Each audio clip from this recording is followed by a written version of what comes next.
We all have that picture of a perfect summer night, don't we? It's the smell of fresh cut grass, the sound of crickets, the warm, gentle breeze. It's bonfires with friends, staring up at the stars, feeling completely safe. We're taught to believe that the darkness of a summer night is a comforting one. But what if that's just a story we tell ourselves? What if that feeling of safety is an illusion? The hard truth is, the most idyllic season is also when crime rates tend to rise. Some law enforcement agencies report increases in crimes like burglary by over 10% in the summer months. But the things that make us uneasy on a dark night aren't always so clear-cut. There's another layer to the fear, something that goes beyond statistics. A 2022 YouGov poll revealed something fascinating.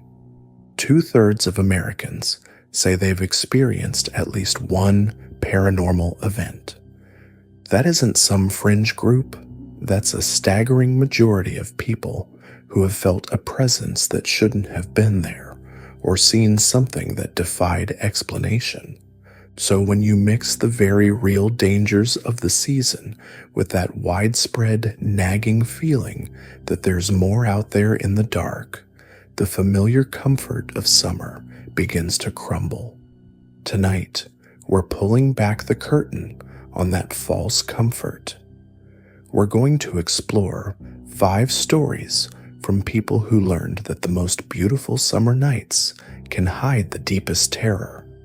These accounts blur the line between our world and another, proving that when the sun goes down, you're not always safe and you're not always alone. Our first story takes us to a summer camp where the innocence of childhood is about to meet a sorrow that never died. This story comes from a man named Mark, a camp counselor back in the late 90s. The camp was your classic summer getaway, nestled in the New England hills with a rustic lodge, a bunch of old cabins, and a vast dark lake at its center. By day, the lake was pure joy, canoeing, swimming, kids laughing. But at night, it changed. The water would turn to black glass, and a thick, ghostly fog would roll in, swallowing the shoreline whole. It was on those foggy nights that the counselors would tell the legend of Lucy. Decades ago, a young camper named Lucy, who always wore a small silver locket from her grandmother, went for a late-night swim and vanished. They searched for days. All they ever found was her locket, snagged on a nail at the end of the main dock.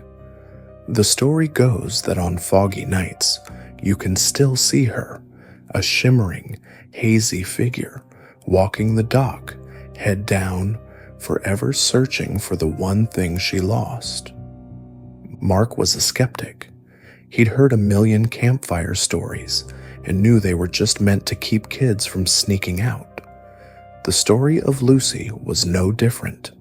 In 3 summers, he'd never seen a thing. He'd watch the fog roll in and feel nothing but peace. His 4th summer would change all that. One sweltering July week, a fog rolled in that was thicker than any he'd ever seen. It was a total whiteout. You couldn't see more than a few feet ahead. After his final rounds, Mark was heading back to the counselor's lodge when he took the path along the lake. The air was dead quiet. The usual chorus of frogs and crickets was gone. The only sound was the crunch of his own boots on the gravel. As he got near the main dock, he saw a flicker of movement. Through a small break in the fog, he saw a figure at the very end of the dock. It was small, slender, and looked like it was wearing a white nightgown. Mark's first thought was that a camper had snuck out. He felt a mix of annoyance and worry. "Hey," he called out, his voice sounding weirdly flat in the thick air. "You're not supposed to be out here. It's after curfew." The figure didn't move. It just stood there staring down at the dock. Mark started walking toward it, his footsteps booming in the silence. The fog swirled around him, cold and clammy. "Hello?" he said again, a little louder.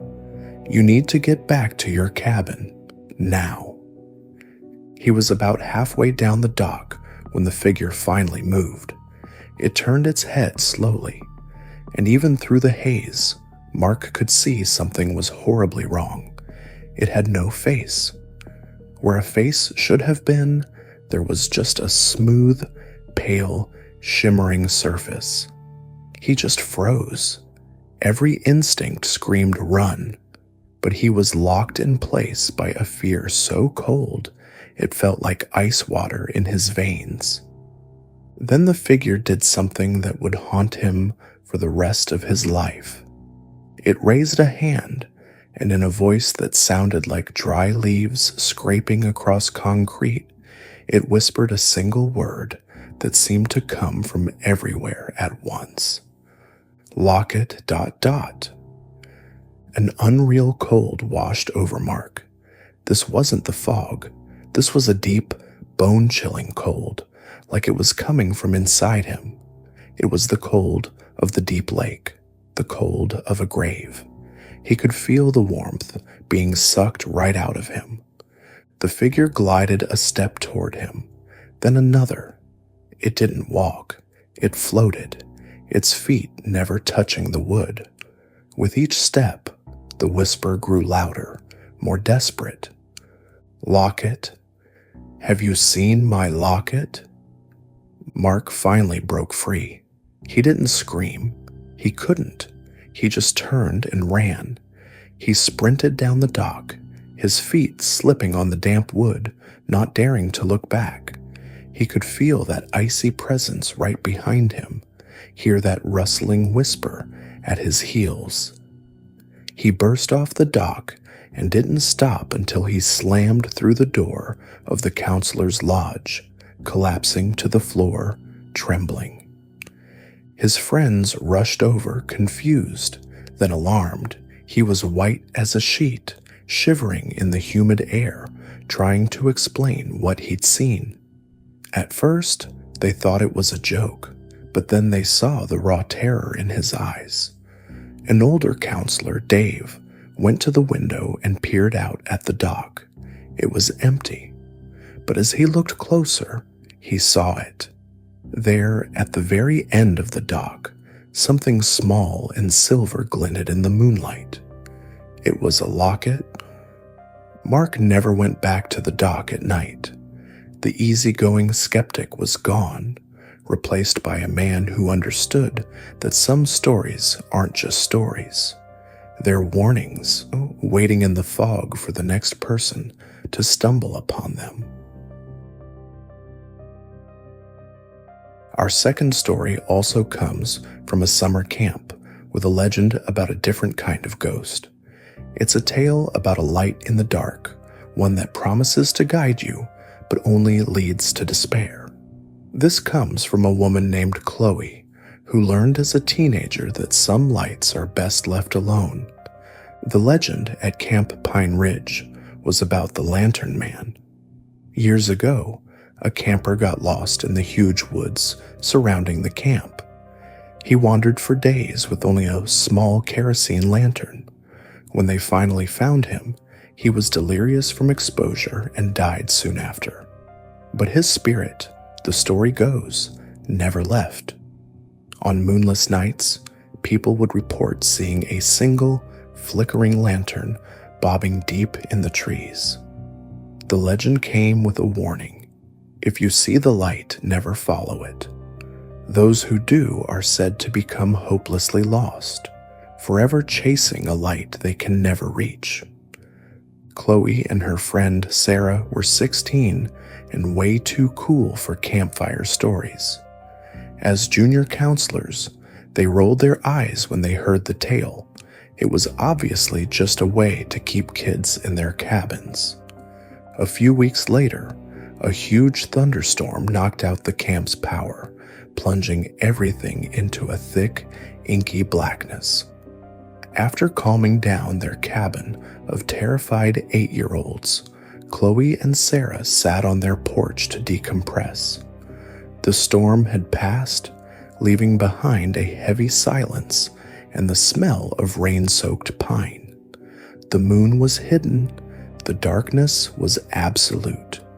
It was Sarah who saw it first. "Hey, look," she whispered, pointing to the wall of trees. Deep in the woods, maybe 100 yards away, was a light. A small, warm, yellow light, flickering just like a lantern flame. It bobbed along gently as if being carried. "What is that?" Chloe whispered back. "Must be a counselor checking the generator," Sarah said, though her voice wasn't very convincing. The generator was in the completely opposite direction. They watched as the light moved parallel to them, never getting closer or farther away. It was strangely hypnotic. "I'm gonna go see what it is," Sarah said, standing up. A cold dread shot through Chloe. "No, don't," she said. "Sarah, what about the story?" Sarah laughed, a short, nervous sound. "Come on, you don't actually believe that stuff, do you? I'll be right back." Before Chloe could say another word, Sarah hopped off the porch and jogged toward the tree line, disappearing into the black. Chloe watched, her stomach churning, as the lantern stopped moving, as if it were waiting. Minutes felt like an eternity. Chloe kept her eyes glued to the light, expecting to see Sarah's flashlight pop up next to it, to hear her laugh. But there was only silence. After what felt like half an hour, the lantern started moving again, deeper into the woods, until its light was just a pinprick, and then it was gone. Panic set in. Chloe started screaming Sarah's name. "Sarah, this isn't funny." No response, just terrifying silence. Just as Chloe was about to run for help, she heard a soft whimper from the edge of the forest. She sprinted across the clearing with her flashlight and found Sarah huddled at the base of an oak tree, trembling. "Sarah, what happened?" Sarah looked up, her face pale and streaked with tears, her eyes wide with a terror Chloe had never seen. "I couldn't find it," she whispered. "I kept walking toward the light, but it never got any closer. It just kept moving." "How long were you in there?" Chloe asked. Sarah shook her head. "I don't know, a few minutes? It felt like hours. I was just walking in circles. Every tree looked the same. I couldn't hear you calling. It was just quiet. And that light, always just ahead." Chloe helped her up. Sarah was disoriented, her clothes covered in burrs and scratches, her new boots caked in mud, as if she'd been fighting through the woods for a long time. "Then what happened?" Chloe asked gently. "I fell," Sarah whispered. "I tripped, and when I looked up, the light was gone, and then I could hear you. It was like the world just came back." They never told anyone what really happened, knowing they'd be dismissed as a couple of spooked teenagers. But they knew the truth. Sarah had followed the Lantern Man, and she was one of the lucky ones the forest decided to let go.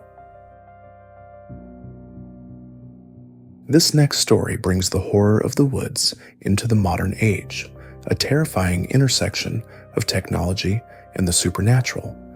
This was sent in by a man named Tom, whose perfect family barbecue took a very sharp turn.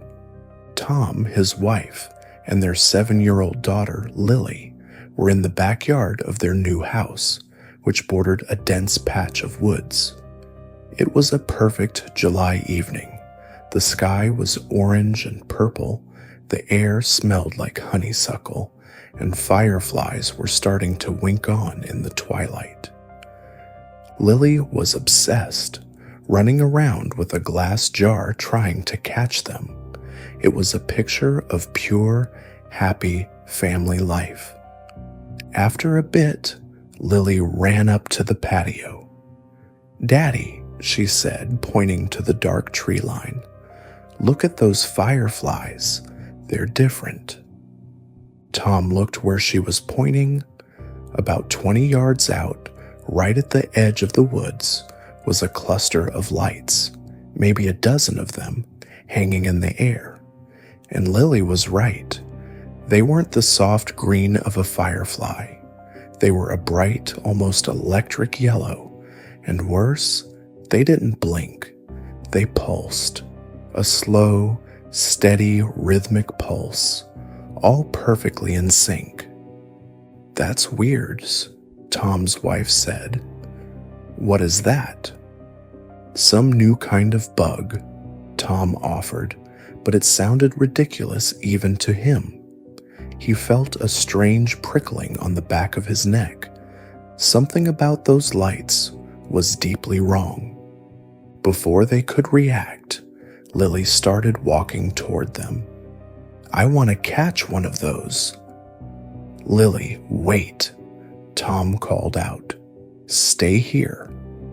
But she was already halfway across the yard. Tom and his wife sighed and went after her.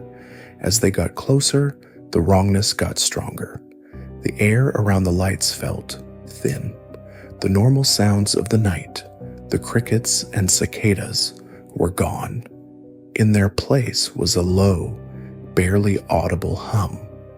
They stopped about 10 feet away. The lights weren't insects. They were just orbs of light the size of golf balls, hovering silently. The pulsing was hypnotic and deeply unnerving. "What are they?" Lily whispered, her excitement now replaced with awe and a little fear. Tom had no answer. He was about to tell them all to go back to the house when he saw something on the ground, right under the ring of lights. Dozens of small, black rectangles were scattered in the grass. He knelt down, his heart pounding, and picked one up. It was a smartphone, an old, cracked model. He picked up another, then another. They were all phones, all dead and burnt out. Some were even partially melted. Then a cold, sick feeling washed over him. These weren't just lying under the lights. The pulsing yellow light was coming from the screens of these dead phones. A new sound joined the hum. Whispers, a chorus of faint whispers that seemed to be coming from the lights themselves. "We need to go," Tom said, his voice tight. He grabbed Lily's hand, but Lily was staring, transfixed. "They're talking," she whispered. "What are they saying, honey?" Tom's wife asked, her voice trembling. Lily tilted her head. "They're saying my name." That was it. Tom scooped Lily into his arms, and they ran. They bolted inside, locked the door, and drew the curtains. From the kitchen window, they could still see the circle of yellow lights pulsing. They watched, frozen in terror, for nearly an hour. Then the lights started to move. They broke formation and floated slowly, deliberately toward the house. The whispering grew louder, pressing in on them from all sides. Tom herded his family into the basement, where they huddled together in the dark, listening to the horrifying symphony of whispers and the low electric hum. They stayed there until dawn. When the first light came through the basement window, the sounds stopped. Cautiously, Tom went upstairs. The house was quiet. The yard was empty. The pulsing lights and all the dead phones were gone. There was no sign anything had happened, but they knew it was real. The memory of those lights, of those whispers saying their daughter's name, was burned into their minds. They put the house on the market the following week. Now we shift from the paranormal to something that is, in many ways, far more terrifying because it's so brutally real. This story has no ghosts, no mysterious lights. It just has a person and the dawning horror that the monster you fear is already inside the house. The Miller family, a mom, a dad, and 2 young sons, rented a charming lake house for a 2-week summer getaway. It was an older home, full of character, and for the first week, everything was perfect. Days spent swimming, nights spent playing board games. But as the second week started, little things began to happen. Things that were easy to dismiss on their own. Food would go missing from the counter. They'd hear faint scratching sounds at night, seemingly from under the floorboards. The husband, David, checked the musty basement, but found nothing. He figured it was just mice. Then came the feeling of being watched. The wife, Sarah, would be reading on the deck and get that powerful prickling sensation that someone was staring at her from the trees. But no one was ever there. The boys complained their toys were being moved around their room while they slept. Action figures left facing the door would be facing the wall in the morning. David and Sarah tried to rationalize it all. Old houses make noise. Unfamiliar places play tricks on your mind. But the feeling of wrongness grew. The house no longer felt charming. It felt occupied. The breaking point came on their second to last night. The boys were in bed, and they were watching a movie when they heard a loud thud from the boys' bedroom, followed by a sharp cry. They bolted upstairs. Their 6-year-old was sitting up in bed, crying. Their 9-year-old was staring, wide-eyed and silent, at a small heating vent in the corner. "What happened?" Sarah asked, rushing to her youngest. "The man," their older son whispered, pointing at the vent. "The man in the floor. He dropped something." David's blood ran cold. He grabbed a flashlight and went to the vent. The grate had been pried open just enough. He shone the light inside. Lying in the dusty duct was a small, tarnished silver locket. It was the locket Sarah's grandmother had given her, the one she thought she had lost a year ago, hundreds of miles away at their own home. In that single moment, the world stopped making sense. The missing food, the scratching, the feeling of being watched, the moved toys. It wasn't ghosts. It wasn't their imagination. Someone was in the house. Not just in the house, but inside the walls. "Get the kids.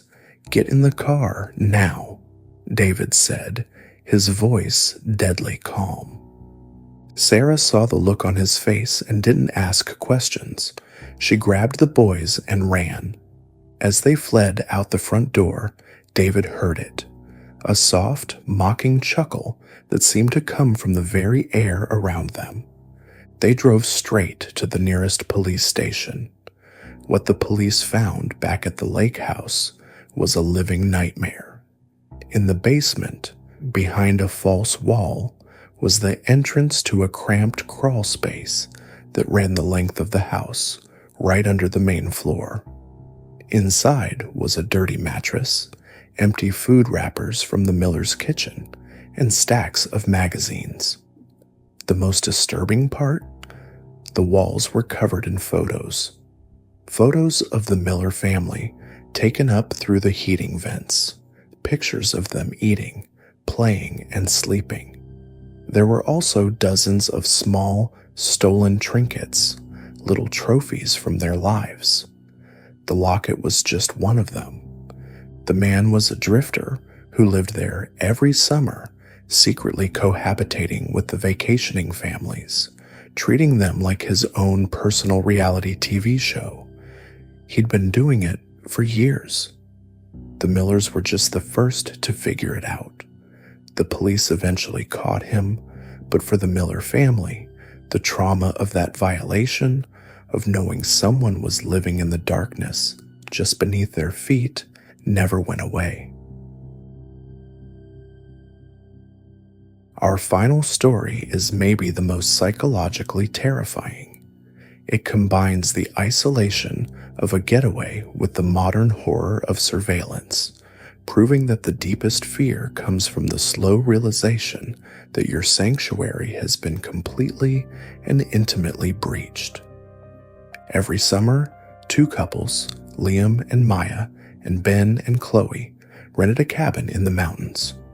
This year, they found a new place online, more remote than usual, an A-frame on a hillside surrounded by miles of forest. The isolation was the whole point. They arrived on a Friday, and the place was perfect. They hiked, built a bonfire, and told stories under a sky full of stars. The first sign something was wrong came Saturday. While playing cards on the deck, Maya got that classic unnerving feeling of being watched. She scanned the woods, but saw nothing. She brushed it off. Later, Ben went to his car to grab a beer. He came back looking pale. "Guys, this is weird," he said. "I always lock my car, but it was unlocked just now." They dismissed it. He must have forgotten. That night, Chloe swore she saw a shadow flicker past the big living room window. Liam went out to check, but found nothing. By Sunday morning, the vibe was shot. The beautiful, isolated cabin now felt menacing and watchful. The fun was gone, replaced by a shared paranoia.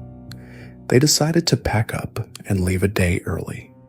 As Liam was doing a final sweep of the bedrooms, he felt something hard under the bed. He pulled it out. It was a smartphone, not one of theirs, an old, beat-up model. "Hey guys, look at this," he called out. Someone must have left their phone. They gathered around as he powered it on. The screen was unlocked. The only app on the home screen was the photo and video gallery. Curiosity won out over their fear, and Liam tapped the icon. He opened the gallery, and his heart hammered against his ribs. The gallery was full of videos. Of them. The first was from Friday night, showing them around the bonfire, filmed from a distance, or from inside the trees. The camera was zoomed in on their faces as they laughed, totally oblivious. The next was filmed through the living room window, a voyeuristic view of them playing board games. The videos kept coming. One of Maya on the deck at the exact moment she felt watched, zoomed in on her confused face. A video of Ben walking to his car. A clip from late Saturday night, showing the moment Chloe saw the shadow. In the video, you could see a dark shape, the person with the phone, ducking quickly away from the glass. Nausea washed over them. Someone had been there the whole time, watching, documenting them. The isolation they wanted had been turned into a weapon against them. But the last video was the worst. It was time-stamped from just a few hours earlier, around 3 a.m. that morning. The footage was shot from inside the cabin. It was dark and shaky, starting in the hallway, pointed at the closed door of Liam and Maya's bedroom. You could hear their quiet breathing. The camera then panned, pushed open the door to Ben and Chloe's room, and lingered on their sleeping forms for a full minute before creeping back out. The person holding the phone had been inside the house with them while they slept. The reality of it hit them all at once. The intruder had a key. The unlocked car wasn't a mistake. The watcher had been in their car, and worse, walking silently through their cabin in the dead of night. They didn't wait. They grabbed their bags and ran, scrambling into their cars and speeding away. They called the police from the road, who later found that the cabin owner's son had a key and a history of this. But the arrest did little to heal the wound. The friends never took another cabin trip. They are haunted by the memory of that phone and the inescapable knowledge that locks mean nothing when the monster already has a key. From the sorrow of a ghost tied to a lake to an intruder living just beneath the floorboards, these stories peel back the idyllic curtain of a summer night. They remind us that when we venture into the quiet and the dark, the boundary between safe and unsafe is terrifyingly thin. And maybe that's why that statistic is so fascinating. The fact that 2/3 of Americans believe they've had a paranormal experience doesn't prove that ghosts are real, but it proves that a huge number of us are already looking over our shoulders. We're already primed to believe that the strange noise, the flicker of light, or the feeling of being watched is something more. So the next time you find yourself out on a warm summer night, enjoying the peace and quiet, listen a little closer, look a little deeper into the shadows, and ask yourself, are you really alone? If you have a chilling summer night story of your own, share it in the comments. We read everyone. And if you want more unsettling stories that explore the darkness that lies just beyond our understanding, make sure to subscribe and turn on notifications. You won't want to miss what we find next. Stay safe out there.